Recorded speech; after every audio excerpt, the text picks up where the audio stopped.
भागलपुर विधानसभा seat से निर्दलीय प्रत्याशी निशा भारती ने शनिवार को मिर्जानहाट शीतला स्थान चौक पर प्रधान कार्यालय का शुभारंभ किया। इस दौरान उन्होंने घोषणा पत्र जारी किया। बच्चों के लिए उत्कृष्ट शिक्षा, व्यापारी वर्ग को सुरक्षा, 51 वार्ड में 51 पार्क, स्वास्थ्य सुविधा, सिल्क उद्योग को बढ़ावा आदि देने की बात कही।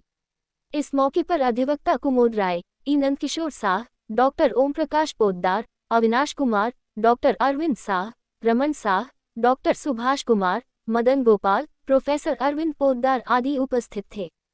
नमस्ते, मेरा नाम निशा भारती है, 156 भागलपुर विधानसभा की निर्दलीय प्रत्याशी।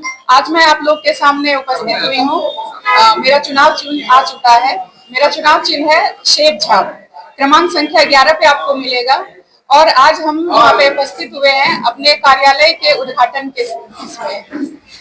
और मेरा कार्यालय का स्थल है शीतला स्थान चौक, मिर्जानहाट।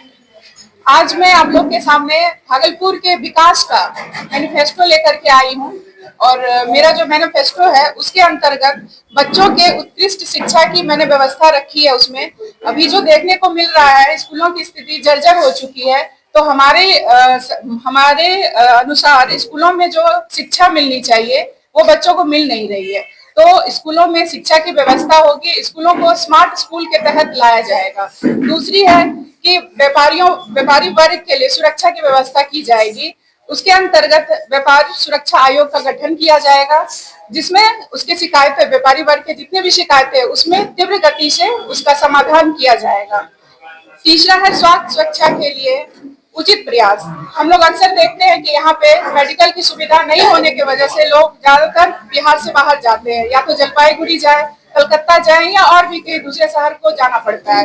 इसलिए मैंने सोचा है यहाँ पे PGIMS जैसी मेडिकल की सुविधा होनी चाहिए, जिससे यहाँ की जनता को लाभ मिल सके। चौथा है सिल्क उद्योग, जो भागलपुर स्मार्ट सिटी के साथ साथ सिल्क सिटी के नाम से भी जाना जाता है। तो यहाँ देखा जाता है कि सिल्क वर्क का काम करने वाले लोगों को बिल्कुल कोई सुविधा नहीं मिलती है।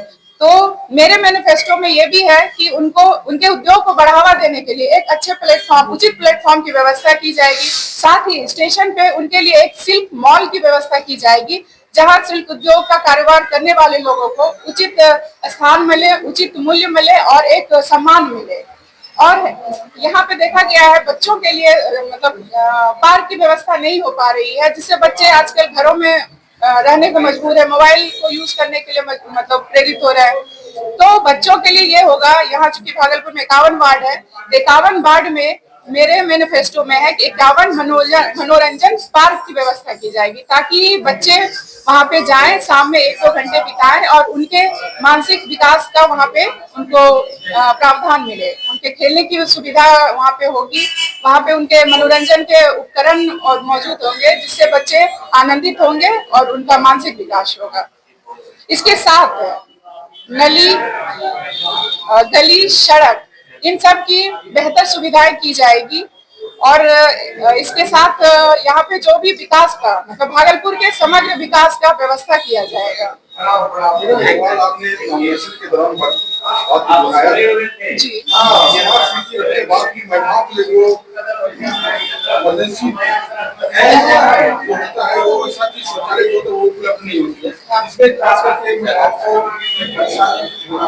जी इस पे आपका क्या नहीं, महिलाओं का सुरक्षा का व्यवस्था किया जाएगा। साथ ही उसको शहर में उचित मतलब शौचालय की भी व्यवस्था की जाएगी, जैसे कि महिलाएं आती है बाहर तो उनको दिक्कत होता है, तो और सुरक्षा की व्यवस्था की जाएगी।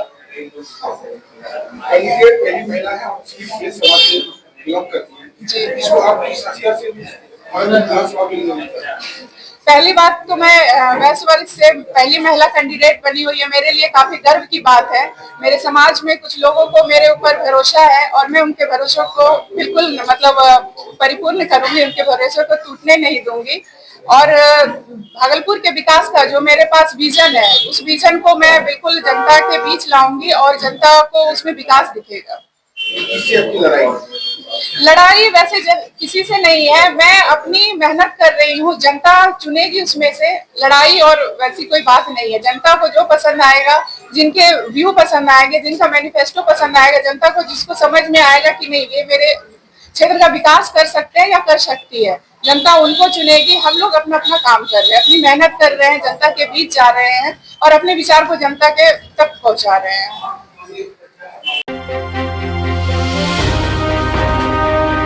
सर्वप्रथम तो आपके माध्यम से हम पूरे क्षेत्रवासियों को बहुत बहुत बधाई देना चाहते हैं कि आप लोगों के आशीर्वाद से, आप लोगों के इच्छा से कहलगांव विधानसभा में आज हम बहुजन समाज पार्टी के द्वारा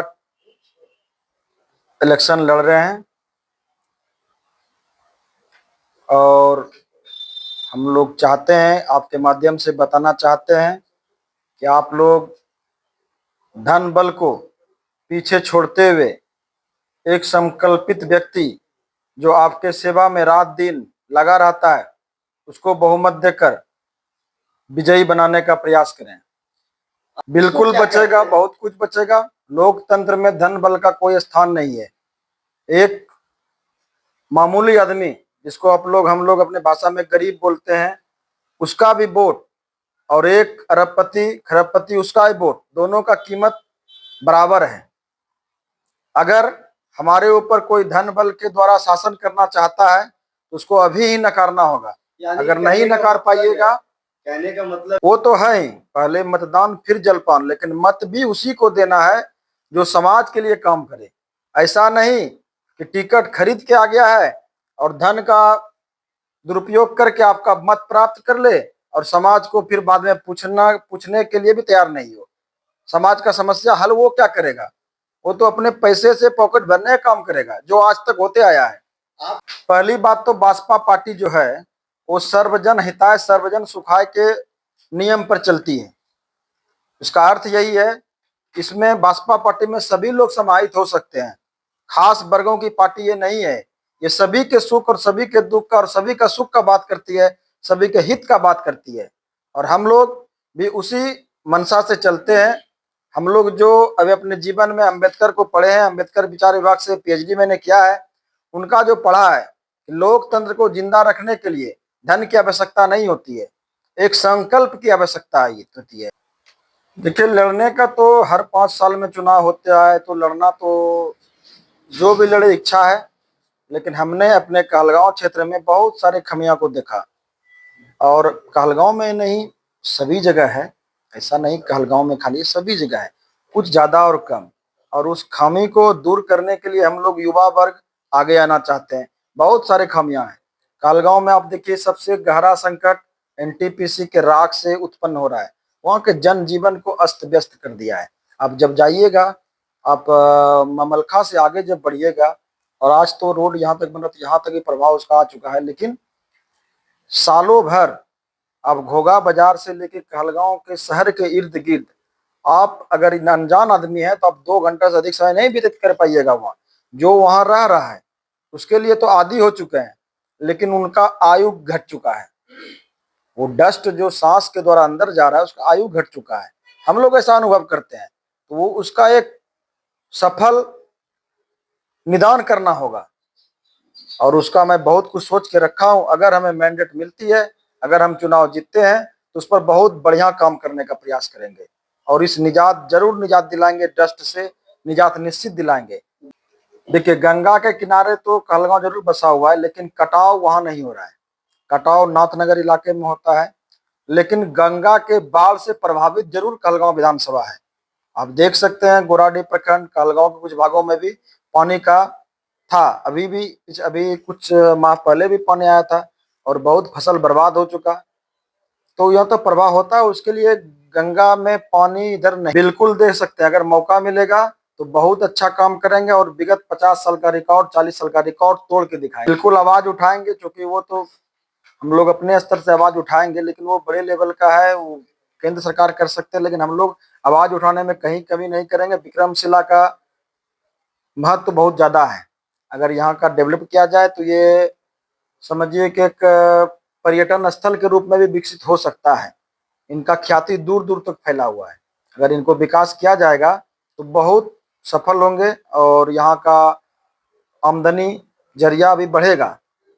क्योंकि अब तो कहलगांव के जस्ट बगल में तिरपेती क्षेत्र में एक एनटीपीसी और का होने जा रहा है। छोटे मध्यम किसान तो बहुत प्रभावित हैं इस इलाके में। बिल्कुल किसानी में कोई फायदा नहीं है। जो बड़े किसान हैं, जो मध्य में किसान है, जिसके पास 10 बीघा खेती है, उसके लिए तो ठीक है, लेकिन छोटे किसान का कुछ उपाय नहीं है। यहाँ से अपील करने चाहेंगे कि आपके लिए जो समाज सेवा करते आ रहे हैं, आप हमें वोट दें और आपके विचारों पर, आपके अनुरूप हम खरा उतरेंगे। यही जनता से अपील करना चाहते हैं।